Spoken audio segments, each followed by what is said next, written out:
unknowable to most. Even my children don't know enough of what happened. Is the cruelty of war's memories. I saw a lot of damage to people, a lot of casualties, a lot of death. The war heroes who paid the ultimate price in a country not their own. I'll never forget any of those people that I got to know there, including an enemy soldier. Though buried deep in time, there is a reason it must not be dismissed from our mind's eye. Often I would have a fantasy that maybe he'll come home.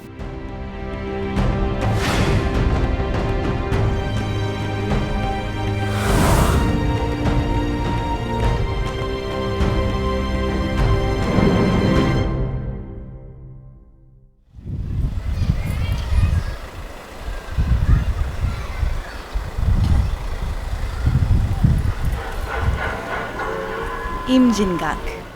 Located on the northernmost point of Tongillo, or Unification Road, it was built for Koreans displaced from the north, who never imagined a war would divide the land and keep them from their loved ones indefinitely. Today, it has become an unconventional tourist site, attracting thousands of visitors each day.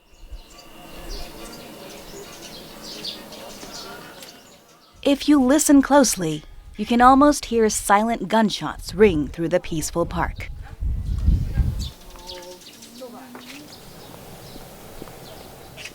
This past May, a group of family members visit Korea.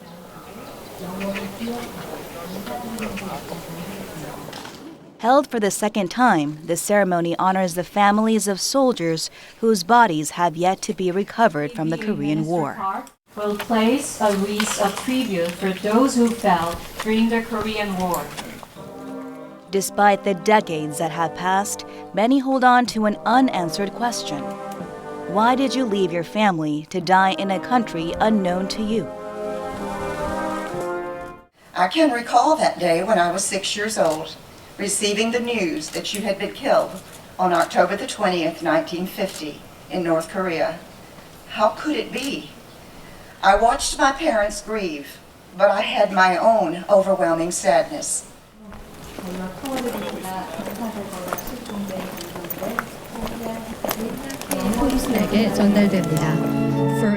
Their faces, restored and framed, are frozen in time.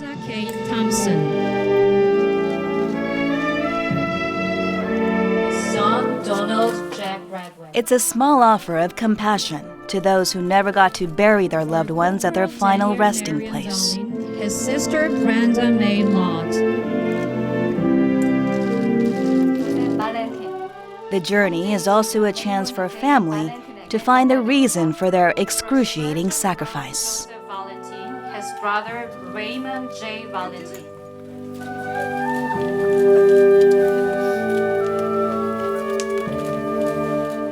From memory to remembrance, the tribute turns to gratitude.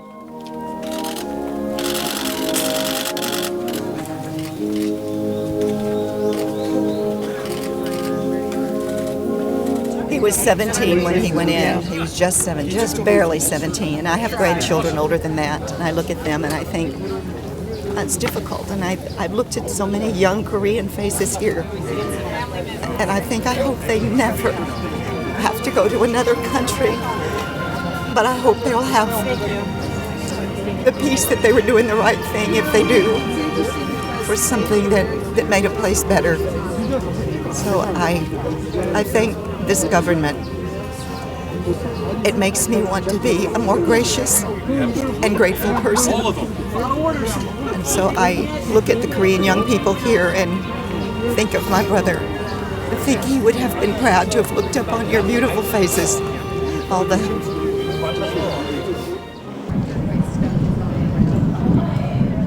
The Ministry of Patriots and Veterans Affairs was created with the mission to address the sadness and pain of these families.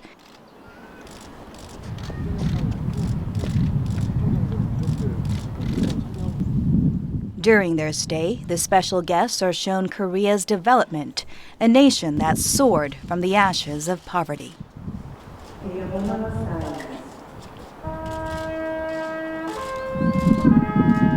And yet, it cannot be said that the Korean War has ended.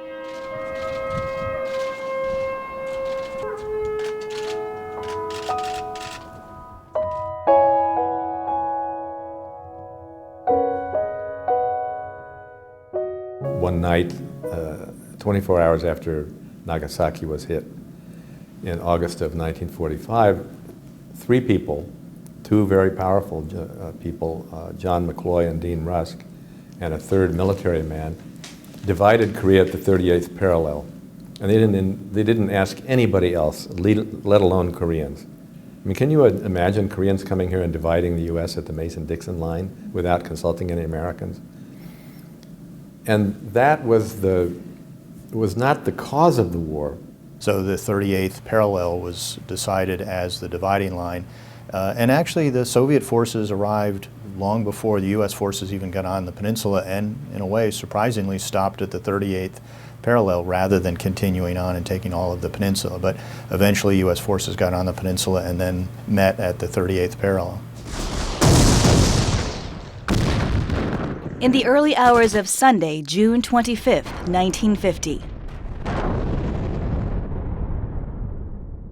the Korean War erupts when the North Korean People's Army dashed across the 38th parallel. Differences in ideology between the South and North culminate in an all-out war. The country is decimated. What made the Korean War really particularly destructive was the involvement of international actors, first the Americans and then the Chinese. So it was a combination of a civil war and international war, which made it a very brutal and destructive conflict.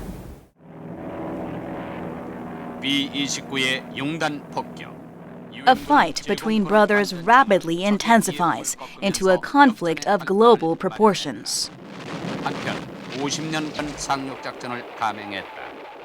The United States dispatches forces to subdue incoming North Korean and Chinese soldiers. The United Nations also commits ground troops.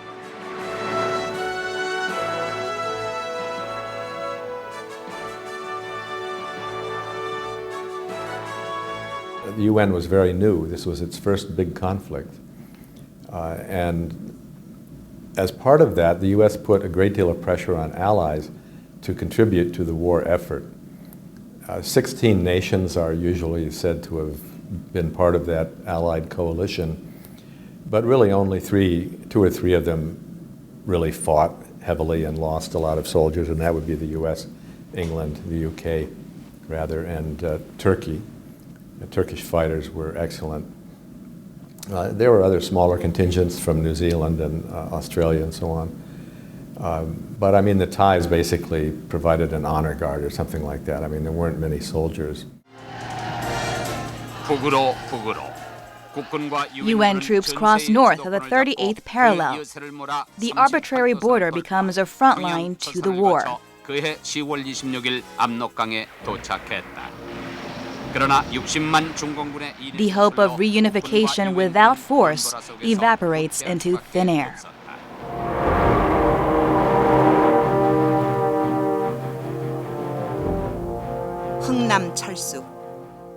The international factor is that the major powers involved, the Chinese, the Americans, the Soviets, could not reach an agreement on how to end the war and unify Korea.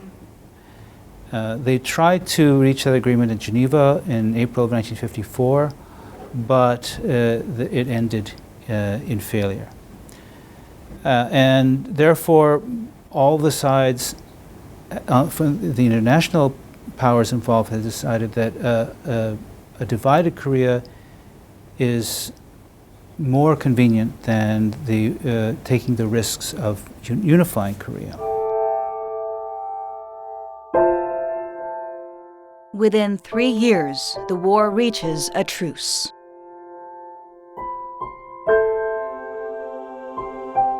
Military leaders of the United Nations Command and the North Korean Army meet at Panmunjom to sign an armistice in the presence of the Chinese People's Volunteer Army.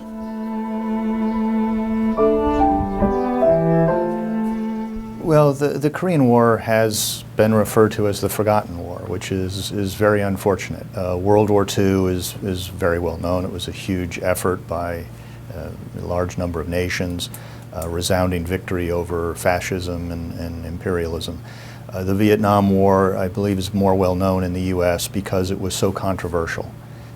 In the Korean War, we succeeded in repelling the communist invasion, in regaining South Korean territory. Unfortunately, because of China's intervention, we were not able to reunite the Korean people. But it really is a misnomer, though, to call it the Forgotten War. It's really, in a way, insulting to all of those Americans and South Korean and other UN members who fought and died on behalf of maintaining freedom in South Korea. So those of us who work Asia, it's certainly not forgotten. The efforts, the valor, the sacrifices.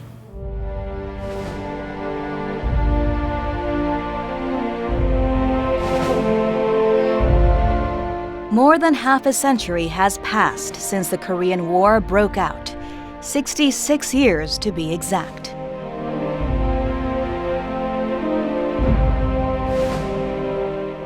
And over that time, the conflict that firmed up the division of the Korean Peninsula has faded from our consciousness.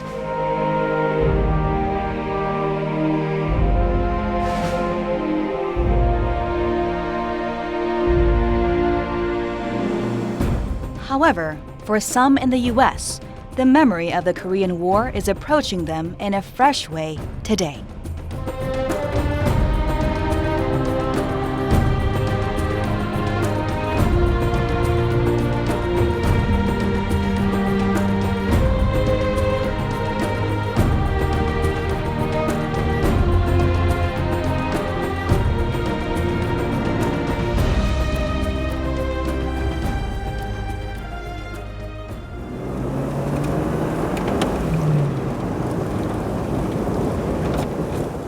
Cedar City in the U.S. state of Utah.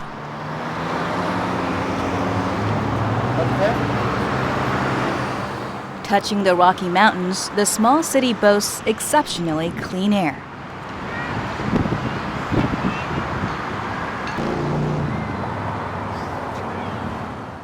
It also has a special connection to Korea.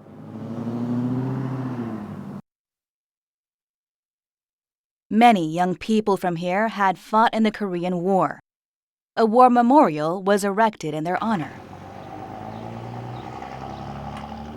To honor this battalion and the veterans of Iron County and southern Utah of the service that they provided to not only our nation but the nation of South Korea. They are very honored and privileged to serve for the cause of freedom. And they were willing to give up their own lives in defense of your country, which is a great, great tribute to their character. When they come here, veterans run into their fellow soldier, with whom they served in the 213th Armored Field Artillery Battalion. And somebody had a beaver kid. Others have passed on. Tell all these guys I know. Dirksen flew the airplane, him and Leonard. The Korean War Memorial stands where the battalion depot once was. I think since then I've made about 5.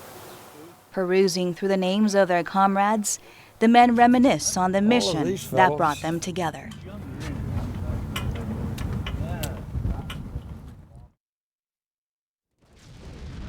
The 213th Field Artillery Battalion was ordered into the Battle of Gapyeong. Their mission? To defeat thousands of advancing Chinese troops.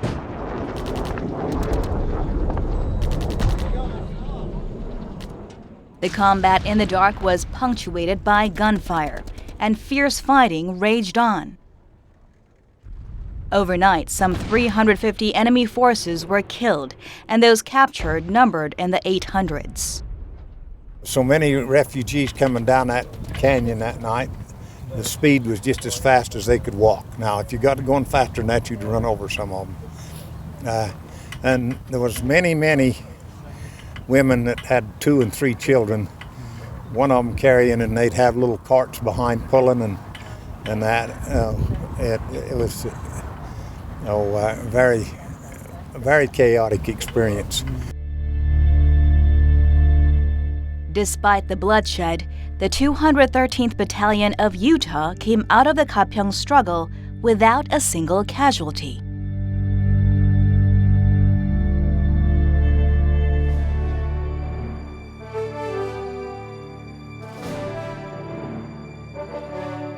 All 600 young soldiers were able to walk back into the arms of their loved ones, and the event came to be known as the Miracle of Gapyeong.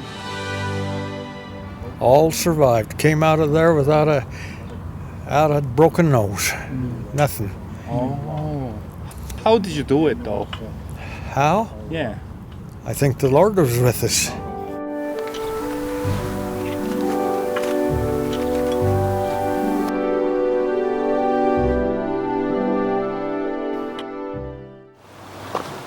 And there was a commanding officer who led the team to such a victory. He is Brigadier General Frank J. Daly.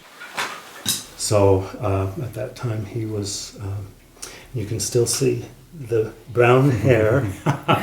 And at that time, I think he weighed about 184 pounds. And when he returned from Korea, he weighed 146 pounds and had gray hair. All white hair. All white hair. It wasn't gray, it was white. When Dad retired from his military Frank career, Daly was welcomed home with Dad, great fanfare before he and earned left respect. for Korea, But the medals and honors and he'd you can collected see failed to guarantee him a posted peaceful life. at the front of Dad's tent, The devoted award teacher that was before the given war for chose excellence not to return to in the classroom. leadership. Korea, February 1950. Dad having horrific headaches, migraine headaches, and it affected, and so he had to try to take a lot of medication, which has upset his stomach.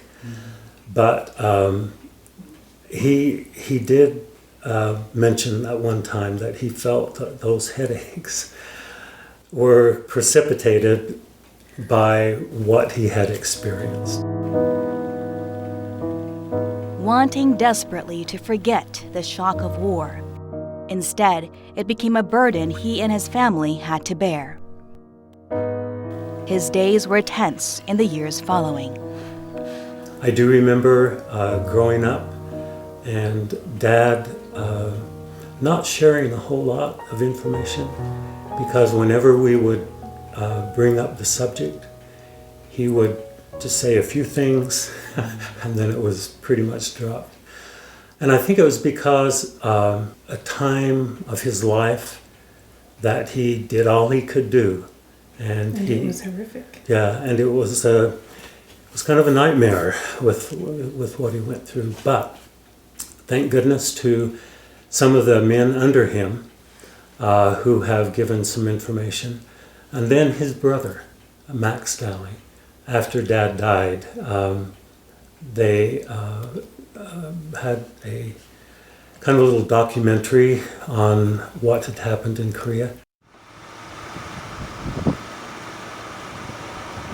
It's a nice day, so they kept us busy all the From time. Cedar City, we drive 3 hours north. I'd be calling for observing, but We meet Jack Howell and Richard Howell, cousins who were born and raised in the same town. St. George area, which is the Korean. They're also Korean War veterans. 25 years, so I picked up just a few more medals.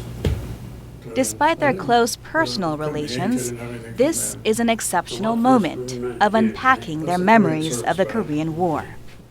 I saw a lot of damage to people, a lot of casualties, a lot of death, and that's one reason I tried to put most of it behind me. I've talked more about it the last 2 years than I have the rest of my life. I didn't have the same experience that Jack did, so I have not really tried to try to get it out of my mind like he has done, because he's seen the worst of it. And my experiences there weren't nearly as extent as his were, and so as a result, I don't know, I'm glad that I had a part of it, and I appreciate what they've done, and I'm glad that I was able to help, but I still appreciate having been able to be there, and I have not really tried to erase it out. I'm just glad to have it part of my life and to see the progress that the people there have made. A little scarf that I had made up for Marie. Richard served in the Air Force while Jack served in the Army. So we did not You wear had a trove? We did. Another one, gold. So they weren't really part of our uniform. That you hid behind. Yeah. Yeah. So. This was a patch attached to Richard's jacket. On her jacket. So communication, it was hard to communicate in those days, and very, very little of it was done. But I don't know, we just were involved in our own lives, I guess, and so we just didn't communicate. Most veterans choose not to recall their war experiences. In the prime of their lives, they answered a call from some faraway country they did not know. They say they don't feel particularly proud of what they'd done. The mission is chock full of harrowing memories.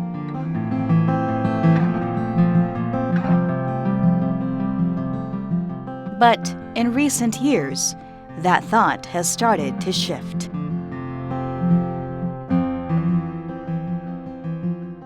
I'm just very appreciative of having had the chance to play a small part in helping Korea to accomplish what they've accomplished, which is not to my credit, but just a tiny bit, you know, of if you get enough people doing the right thing, then things are going to be good. So Korea's done great. I've never seen a more energetic people than the Koreans to see what they've accomplished in the years following the war, because it was so devastated when we were there that it's just hard to believe what's there now compared to what we left there in the 50s. Korea's rapid development helps them realize that their sacrifice was not for nothing.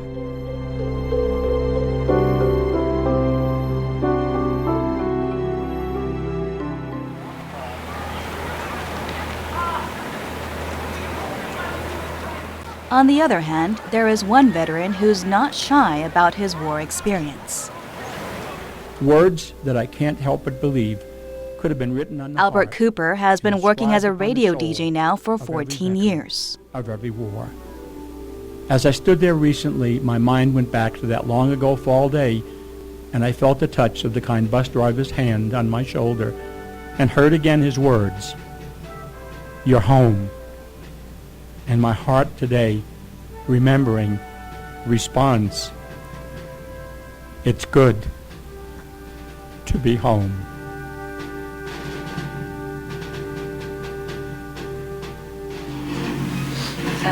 Al, that's a beautiful. I do that on my radio program probably once each year, and hope that kids are listening, that other generations will.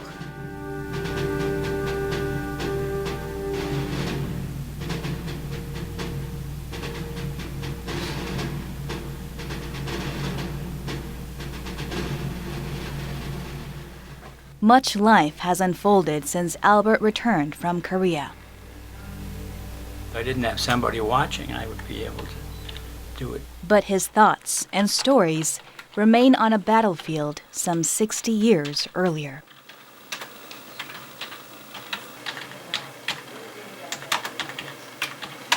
One day at the University of Utah, I went to a film showing, and it was done by a traveling professor who had made several trips to Korea. And he told the audience, he said, what Americans have forgotten is that 43 million people live in peace and freedom today because of what you guys did. And you need to remember that. And I told myself that night that I was not going to be a quiet veteran anymore, that I needed to be proud of what my generation had done, and that I wanted other Americans not to forget about it. And so in a way, it slowly began a change in my life. And I decided that I wasn't going to be a quiet American veteran anymore. Plaques of recognition line the walls.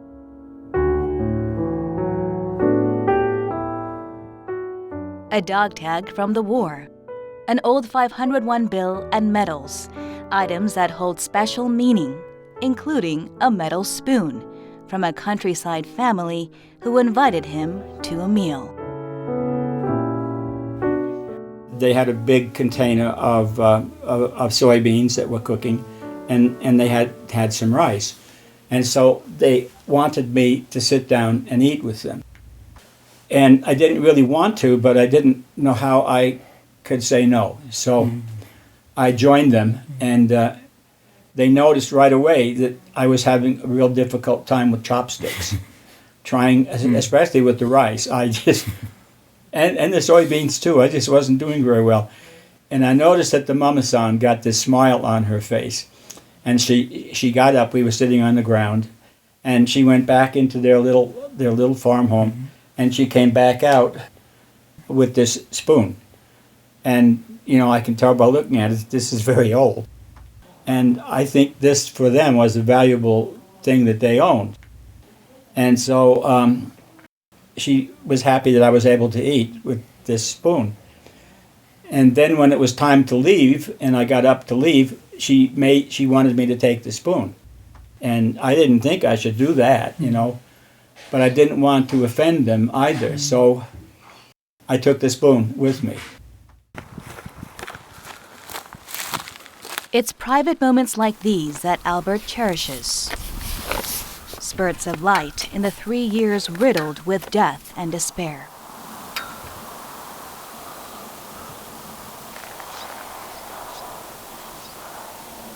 To this day, he salutes the people he met in a dark, dark time.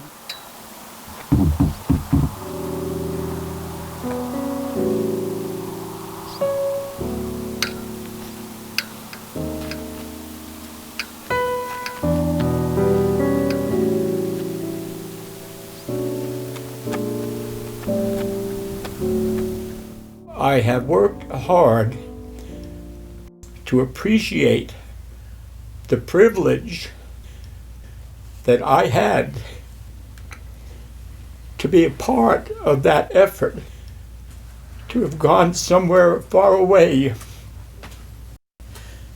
to fight for another people whose names I had a hard time even remembering. But I'll never forget Chow Wal Bin. I'll never forget Mr. Han. I'll never forget any of those people that I got to know there, including an enemy soldier.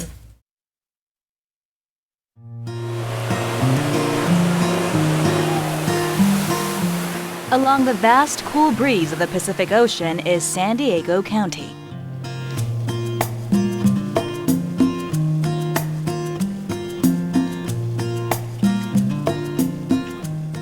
We meet Mary Borovitz, who keeps an orange orchard here.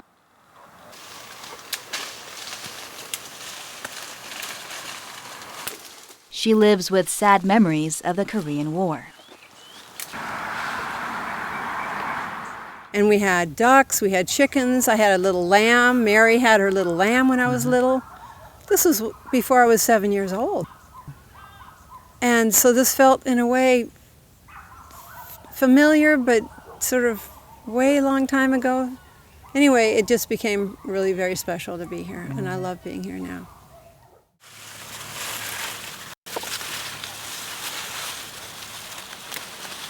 And grapes. Her father is Arthur Chidester. Now you know they're really sweet because the birds peck holes them in. He left to fight in the Korean War when Mary was just 7 years old. Why did he go to this foreign country that's so far away? What difference? Why was it important? Mary's questions come from the agony of losing her father to the war, making her family to a soldier MIA. Arthur A. Chidester was in the United States Marine Corps. He went in 1935 and he served until 1950. It's 15 years. He was born in September of 1913, so he was a very young man when he died, 37 years old. These 3 stars right here underneath the National Defense Service from Korea indicate that that's a very special award. And there's a V for valor underneath this bronze star. It also, the V is for valor. It also indicates that's a very special award. One picture that I just took of that very same location. To Mary, Arthur was a hero of another kind. Just like it is for a very long time. As a young father, he put together an album, scribbling captions along the sidelines. I just thought it was really precious to see what he did. Wrote down from the battlefield, he sent handwritten letters in time for her birthday. And most successfully, too, according to reports I heard from your charming mother, which is, I certainly miss my father. All the time when I was growing up, even through high school,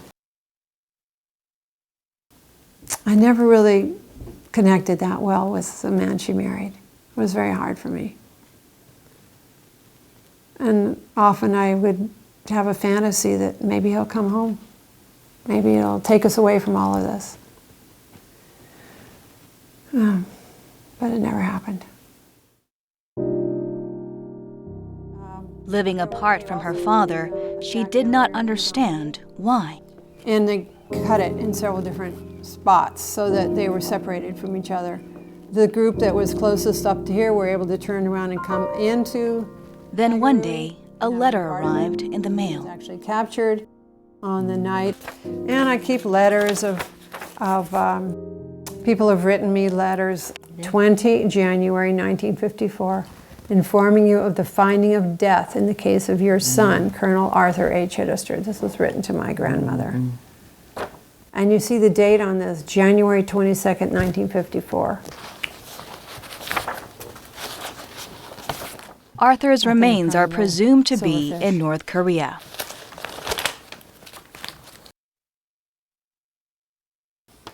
Inter-Korean excavation efforts were launched in the mid-1990s. Some other identifying, piece of brick over his coffin. But when diplomatic relations between Pyongyang and Washington worsened, they were called off in 2005. My dad's bones. Well, for me personally, my hope would be that we would be able to get into North Korea and do some excavations and actually find his bones. I don't know if I'll be able to get the bones back of my dad before I die or not, but I'll keep asking those questions, keep attending the meetings, and keep saying we need to try. We need to keep trying. Can't give up.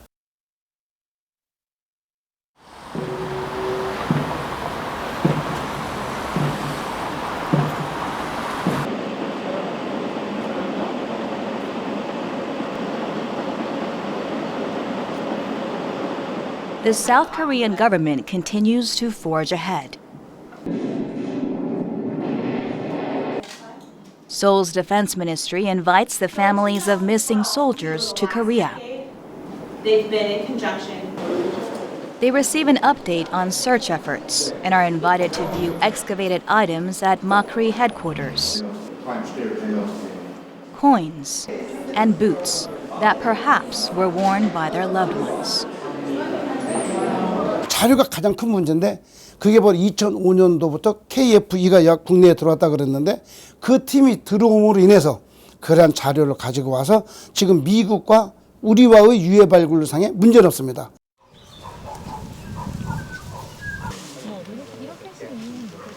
Some 150,000 UN soldiers are estimated to have died or gone missing in the Korean War. A joint task force between the Korean Defense Ministry and its U.S. counterpart takes on the difficult task of locating and identifying the war dead. 매년 30개 개소에 대한 조사 자료를 가지고 와서 우리와 같이 매년 거의 한 6개월간을 합동으로 조사 및 발굴 작전을 진행하고 있습니다.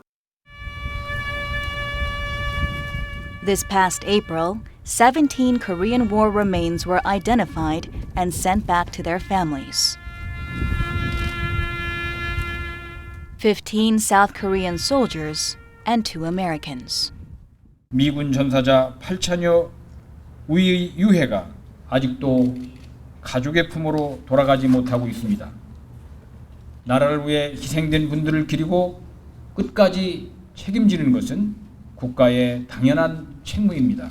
This event also sets the tone for future personnel accounting missions and fosters continued open dialogue between our countries, facilitating the fullest possible accounting for our missing personnel to their families and our nations.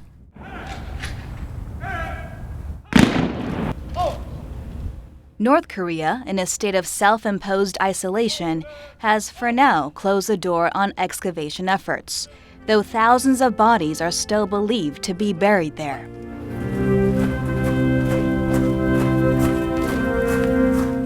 This as the joint effort between South Korea and the U.S. are showing measurable results.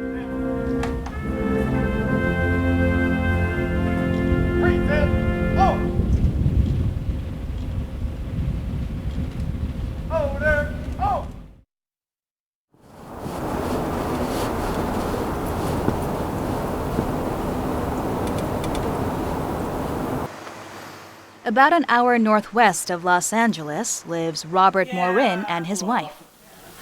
I'll tell you all about it later. They are professional quilt artists who actively participate in quilt shows and other events. Well, did you move right? Yeah, something like that. Robert Morin returned from a trip to Korea last year as a son to a missing soldier. The quilting, the stitching on the background that holds.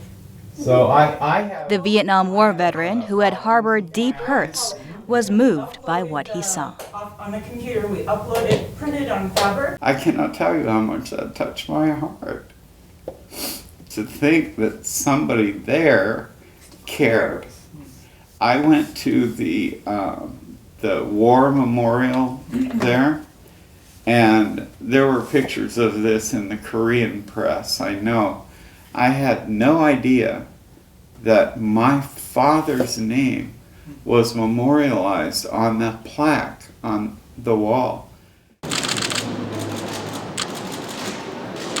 Sons and daughters and other family who carried resentment because they never had the closure they needed are hosted by the Korean government as a gesture of gratitude and consolation.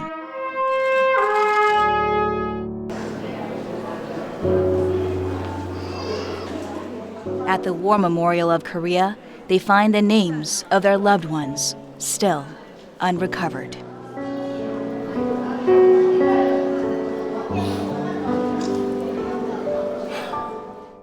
The people of Korea were so special to us. I mean, the dignity with which we were treated and the outpouring of respect and gratitude that came from the Korean people. And it was so authentic. There was nothing fake about it. It wasn't like their boss said, I want you to go out there and be really nice to those people and smile a lot. It wasn't like that at all. It came from their hearts. Let me get the Korean and that'll be good. Moved by the warmth and deep respect they received, the Morans started a special project, using fabric they'd bought at Seoul's Dongdaemun Market. Quilts that symbolize the Korean War. We normally don't work in unison. We typically do our own projects, but we do them in the same room. It's the most solid, tangible way that we could express truly our love and our gratitude for what happened. Since we got back from Korea, the ongoing project features the Korean flag Taegukgi and Old Glory. So that's her square. All of the other ones are patriotic. The names of missing soldiers are embroidered along the border. I made the back. So this would truly be a... So everybody's name is on there. The wounds of the Korean War may have closed, but the scars must still be honored and remembered. Yeah, I'm not sure. I cannot see the reunification of North and South Korea and then the clearing of all the 60-year-old landmines that are covering that area that would make access to that possible in my lifetime. So I am resolved to the fact that my father's remains will never be brought home. But I'm also okay with that, and I'll tell you why. When I saw my dad's name at the Memorial Hall in Korea, I realized this is his final resting place. And this is truly where he died. It's where his body is, and it's where his memorial is. And things are as they should be.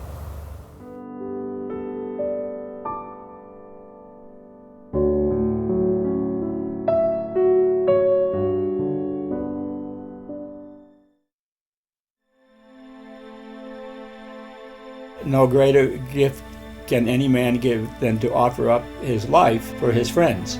And that's what every one of us did, whether we knew it or not. We were offering up our lives for the benefit of other people. And that's something that we should not be allowed to forget.